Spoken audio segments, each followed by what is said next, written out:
Assalamualaikum warahmatullahi wabarakatuh. Alhamdulillah wassalatu wassalamu ala Rasulillah wa ala alihi wa man wala hamma ba'd. Yang sama-sama kita hormati guru kita bersama Ad-Da'ilallah As-Sayyid Al-Habib Hasan Ibn Ja'far As-Segaf. Semoga Allah berikan sehat wal afiat kepada beliau, amin.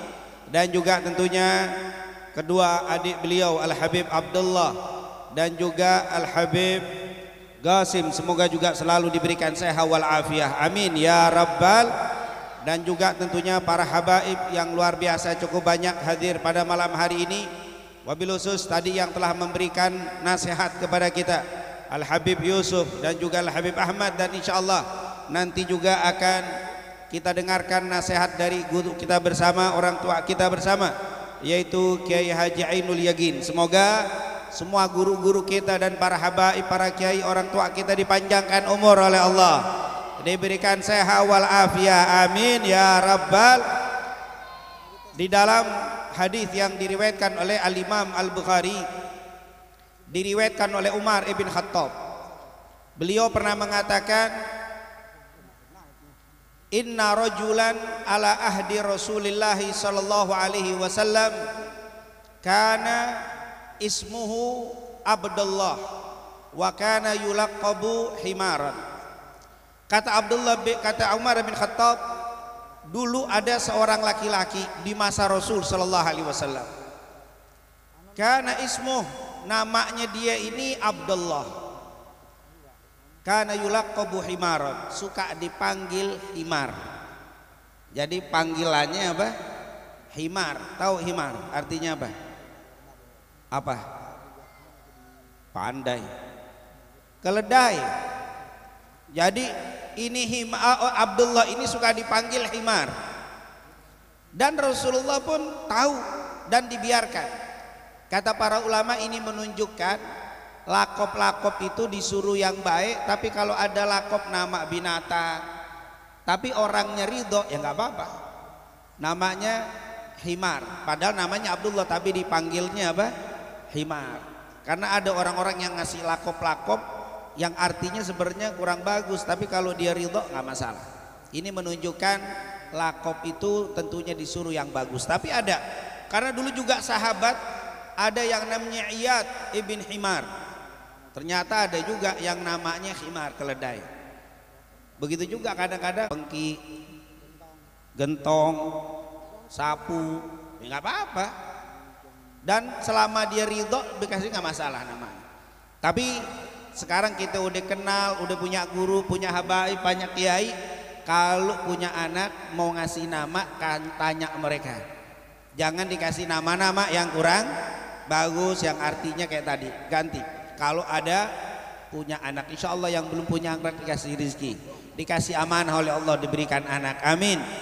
Jamaah di sini mungkin hadir yang sudah nikah berapa tahun belum dikaruniai anak, insya Allah dikasih rezeki, dikasih amanah oleh Allah berupa putra dan putri, amin ya rabbal. Wa kana yudhiku an-nabiyya sallallahu alaihi wasallam. Si Abdullah yang dipanggil keledai atau himar ini, yudhik, suka bikin Nabi ketawa. Ternyata orangnya lucu. Ini Abdullah lucu, Nabi kalau ngelihat dia ketawa. Abdullah si himar nih belum ngomong, bikin ketawa Nabi Muhammad, nyenengin Nabi. Kadang-kadang dia kalau datang ke rumah Nabi mesti bawa hadiah. Kadang bawa korma 3 butir, pokoknya bawa aja deh. Dia ini orang miskin, tapi kalau datang ke rumah Nabi nggak pernah tangan kosong, mesti bawa. Itu para ulama kalau cinta begitu tuh. Kita mah kalau datang ke rumah guru ya bawa deh apa kek apa. Enggak, itu bukan wajib tapi adab. Dan itu maaf, bukan sesuatu yang berbentuk bisnis, enggak, karena memang adab, tapi jangan maksain diri. Ini Abdullah atau himar datang bawa. Sekali waktu ketok pintu, assalamualaikum, waalaikumsalam. Rasulullah buka, himar ada depan pintunya Abdullah. Ya Rasul, ini hadiah. Wah, dia bawain madu, botol gede, madu yang mahal.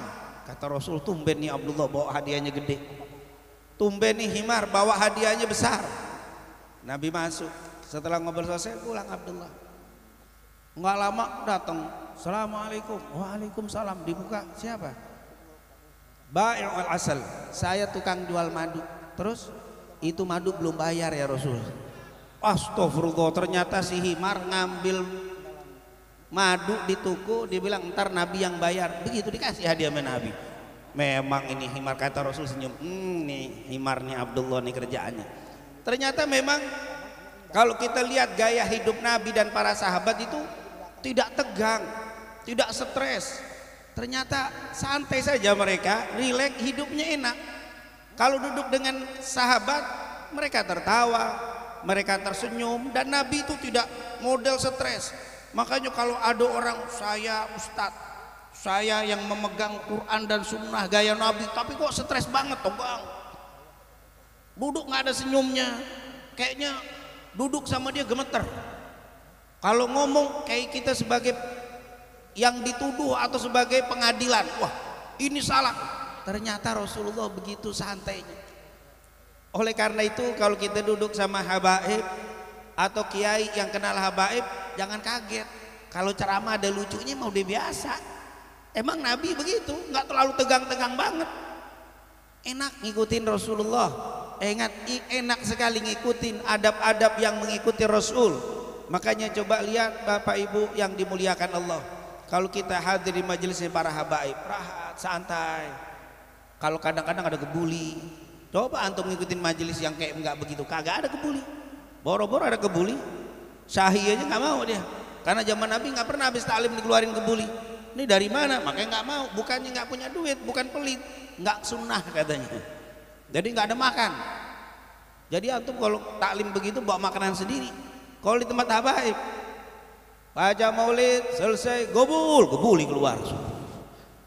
Ceramahnya rahat, santai. Begitulah Rasul Sallallahu Alaihi Wasallam. Ternyata ini Rasulullah senyum. Katanya Abdullah nih kerjaannya ngasih hadiah tapi belum bayar. Antum jangan ikutin. Datang ke rumah Habib Hasan ngasih apa? Motor, pulang suruh datang tukang kredit suruh bayar. Wah itu kurang ajar tuh. Kualat antum tuh. Ini jangan. Ini Rasul senyum aja Rasulullah. Pulang. Sayang nih Abdullah, si himar ini sayangnya dia cinta banget sama Nabi. Cuman sayangnya kerjaannya kurang satu. Kerjaannya apa itu? Suka mabuk.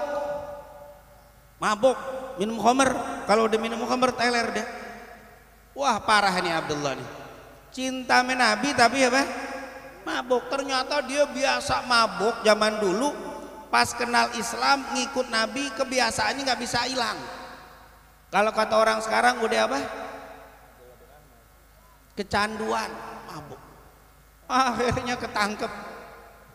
Dilihat bener, dibuktikan mabuk, pukul. Dijilid 40 kali pukulan. Udah ampun-ampun, darah ada sakit-sakit, udah selesai. Ketemu Nabi ketawa-tawa, mabuk lagi. Akhirnya wa kana Nabi sallallahu alaihi wasallam qad amarahu bijildihi apa minasyarab. Akhirnya sekali waktu ketangkep Nabi mengadili, kalau begitu jilid, pukul, karena mabuk dipukul, dihukum Nabi. Oh walaupun dia dekat dengan Nabi tapi kalau mabuk tetap kena hukuman, dihukum. Pas lagi dipukul ada satu orang, Allahumma al'anhu, ada orang yang melaknat si Abdullah, melaknat si himar yang lagi dipukulin karena mabuk. Allahumma al'anhu, ya Allah laknatlah dia. Ma aktsara ma yutabih, kebangetan berkali-kali mabuk kagak tobat-tobat. Semoga Allah melaknatmu wahai Abdullah, wahai himar. Nabi dengar itu orang melaknat siapa? Abdullah. Langsung kata Rasul, la tal'anu, awas jangan dilaknat itu orang. Wallahi ma alimtu innahu yuhibbullaha wa rasulah. Demi Allah saya tahu ini orang walaupun tukang mabuk tapi dia cinta banget sama Allah dan Rasulnya. Jangan kau caci dia. Subhanallah. Bapak Ibu yang dimuliakan Allah, tukang mabuk cinta sama Nabi, waktu dihina Rasulullah marah. Rasulullah marah gara-gara tukang mabuk ini dicaci, dilaknat. Kenapa? Karena dia cinta kepada Nabi Muhammad SAW. Rasul tersinggung, Rasul marah, Rasul belain, jangan dilaknat dia. Walaupun dia tukang mabuk, wallahi ma'alimtu innahu yuhibbullah wa rasulah. Demi Allah, ini orang walaupun tukang mabuk, dia cinta banget sama aku, cinta sekali dengan aku. Bapak Ibu yang dimuliakan Allah, kalau pemabuk cinta sama Nabi dihina, Rasulullah tidak suka, Rasulullah marah, Rasulullah membela orang yang mencintai dirinya walaupun tukang mabuk.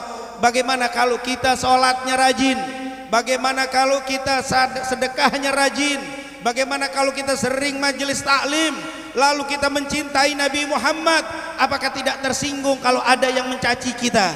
Apakah Rasulullah tidak marah kalau ada yang menghina kita? Apalagi ada yang memukul kita seperti para malaikat yang suka mengadab, yaitu malaikat adab, malaikat yang ditugaskan oleh Allah untuk menyiksa. Wallahi, kalian tidak akan dibiarkan disiksa oleh para malaikat ketika kalian cinta kepada Nabi Muhammad SAW. Tukang mabuk Rasulullah belain, awas, jangankan dipukul, melaknatnya jangan, la tal'anu, jangan dicaci, jangan direndahkan, jangan kau laknat orang ini. Marah Rasulullah SAW padahal tukang mabuk. Bagaimana dengan bapak dan ibu ini? Saya lihat Masya Allah, seperti kata Habib Abdullah tadi, waktu membaca kitab Nasaih Ad-Diniyah wal Wasaya Al-Imaniyah, disuruh menjaga sholat. Saya yakin di semua yang hadir di sini adalah orang-orang yang menjaga sholatnya. Semoga kita semua dijadikan orang-orang yang menjaga sholat kita, menjaga ibadah-ibadah kita. Dan jangan lupa cintai Nabi Muhammad sepenuh hati kita. Kalau kita terpeleset melakukan dosa, insya Allah Rasulullah akan menjadi tameng kita, Rasulullah akan menjadi pembela kita. Kalau ada yang menghina kita, Rasul yang akan marah. Kalau ada yang mau menyiksa kita, menyakiti kita, Rasul yang akan membela kita. Bagaimana caranya supaya Rasul membela kita? Cintai Nabi Muhammad sepenuh hati. Insya Allah Majelis Nurul Mustafa akan terus mengajak kita agar kita bisa cinta sama Nabi Muhammad sallallahu alaihi wasallam. Wassalamualaikum warahmatullahi wabarakatuh. Alhamdulillah, luar biasa hadirin.